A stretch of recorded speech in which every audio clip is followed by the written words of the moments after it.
Bonjour à tous et bienvenue dans ce nouvel épisode de Vivez la Vendée. Aujourd'hui on se trouve en direct de La Roche-sur-Yon sur le site de Bionéo et vous allez voir, on part à la rencontre de Mélanie qui fait un métier en plein dans l'actualité. Bonjour Mélanie. Bonjour Anaïs. Alors vous êtes conductrice de chiens détecteurs de punaises de lit. C'est tout à fait ça, oui. Vous êtes la seule sur La Roche là à faire ça ?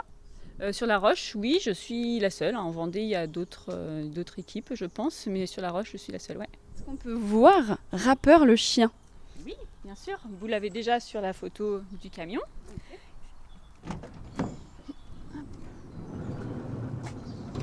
Donc voilà, il voyage avec moi dans un camion qui est aménagé.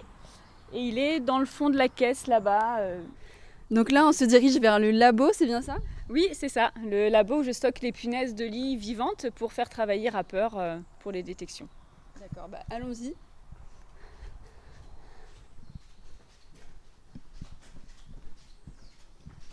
Rapper a besoin de s'entraîner quotidiennement. Comment c'est le rythme ?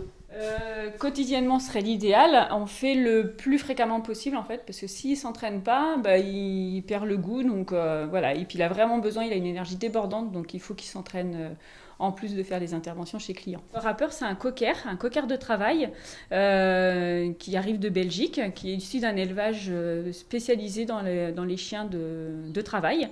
Et il y a toutes les races qui peuvent participer à ça. Il faut juste qu'ils aient une très bonne énergie, un très fort goût du jeu et une abnégation à toute épreuve. Voilà. C'est-à-dire que même par exemple un chihuahua pourrait être dressé pour trouver des punaises de lit ? Si le chihuahua est très très très dynamique et qu'il aime mieux jouer et faire plaisir à son maître que d'être lové dans le canapé, peut-être. J'ai mon bol de punaises. Okay. Une punaise vivante ? Vivante. Voilà. Et du coup, je vais mettre des gants et je vais préparer des tubes en vue de cacher les punaises dans la salle d'exercice. D'accord, qui se trouve en face là. En face, voilà. Okay. J'ai un petit local qui est aménagé un peu comme un appartement témoin. D'accord. Et qu'est-ce qui vous a donné envie de faire ce métier-là, qu'on essaie de comprendre un peu Alors, ce métier-là, en fait, je suis rentrée dans cette branche par rapport à la lutte contre les nuisibles en tout genre. Et dans la spécialisation, on nous apprend des choses, surtout les insectes contre lesquels on va lutter, dont la punaise de lit. Et c'est vrai que la punaise de lit, j'ai appris pendant la formation qu'on pouvait la détecter avec un chien. Et j'avais déjà travaillé un peu avec ce système-là, donc j'ai émis le souhait de travailler aussi avec un chien au sein de la société. Donc du coup, c'est comme ça que ça s'est fait. On a suivi une formation, j'ai travaillé avec Rapper, on s'est formés ensemble et puis on démarre une belle aventure. Voilà. Le chien, vous l'avez choisi ou... Absolument pas, non. C'est un chien qui était livré avec la formation en quelque sorte, voilà. Donc je vous cache pas que j'avais un peu d'appréhension parce que ça peut matcher ou pas. Et en fait, il s'est très bien épanoui auprès de moi et c'est un super compagnon. Donc là en fait, j'ai attrapé des punaises pour les transférer dans des petits tubes comme ça là. D'accord, ouais. Et que je vais cacher ensuite dans la salle d'exercice. Tac. Bon, maintenant qu'on a ça, on va aller à la salle de planque.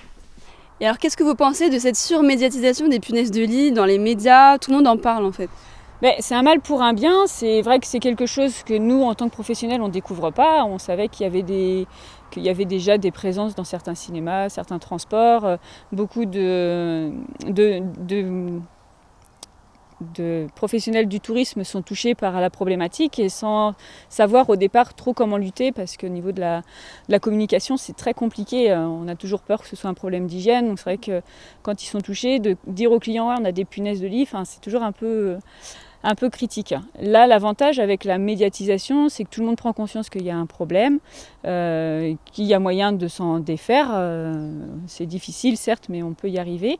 Et surtout, ça permet de communiquer pour éviter d'en ramener, que ce soit d'un sens ou dans l'autre, du particulier vers les hôteliers, les responsables du tourisme, et puis inversement, quoi. Donc la médiatisation est certes un peu encombrante en ce moment, je trouve, mais... Ce qui est étonnant, c'est pourquoi là maintenant on en parle alors que les JO par exemple n'ont même pas encore commencé. Enfin, qu'est-ce que ça va être l'année prochaine? Peut-être à cause de ça, peut-être. Enfin, moi je sais pas, je suis pas d'analyste d'information, mais peut-être que le fait qu'il y ait les JO qui se présentent, il y en a qui ont lancé un peu l'alerte. Il y a déjà la problématique des rats sur Paris, les punaises de lit, c'est vrai que ça fait un peu beaucoup, et c'est vrai que ça présage aussi, montre aussi qu'il n'y a pas que la région parisienne qui est touchée, c'est vraiment toute la France. Bon, en quantité limitée quand même, mais il ne faut pas se cacher, il y en a un peu partout, quoi. Voilà. Et vous avez vu chez Bionéo une augmentation depuis quelques mois, ou au contraire vous voulez rassurer quand même les téléspectateurs? Alors en fait, nous, l'augmentation qu'on a, c'est vraiment sur notre spécialité de détection, parce que les gens, du coup, tout de suite pensent à ça. Avant, quand on se faisait piquer, on pensait à plein de choses, sauf aux punaises de lit. Moustiques. Mais voilà, c'est ça, et que maintenant, la moindre piqûre, j'avais déjà un petit peu de ça auparavant, mais là, la moindre piqûre, les gens, tout de suite, ils font appel à nous. Donc c'est vrai qu'en détection, on a quand même beaucoup plus de charge de travail. Donc c'est bien, parce que le rappeur, du coup, il est super content. Mais par contre, au niveau détection positive, il n'y en a pas plus qu'auparavant. Voilà. Après, c'est vrai qu'on distille des conseils qui sont très bien donnés par les agences régionales de santé, où ils font des très bons petits documents pour quand on part en vacances et tout ça, pour éviter de risquer d'en ramener chez soi. Au boulot. Allez, on chercher.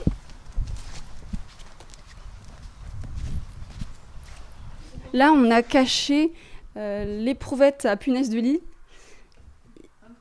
dans le canapé. On va voir si le chien va détecter assez rapidement. Hop.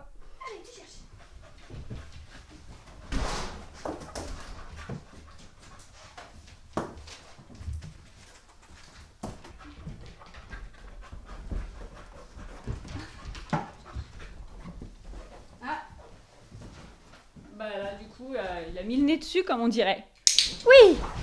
Il faut toujours garder une vigilance, en fait, quand on part en voyage, quand on revient de voyage, ou quand on héberge du monde. Il y a des personnes qui sont touchées par des punaises de lit qui ne le savent pas, parce que tout le monde ne réagit pas aux piqûres des punaises, en fait. Donc il y a aussi là, le problème de la punaise de lit vient aussi de là, je pense, parce qu'il y a des personnes qui ne réagissent absolument pas et qui en ont chez eux sans le savoir.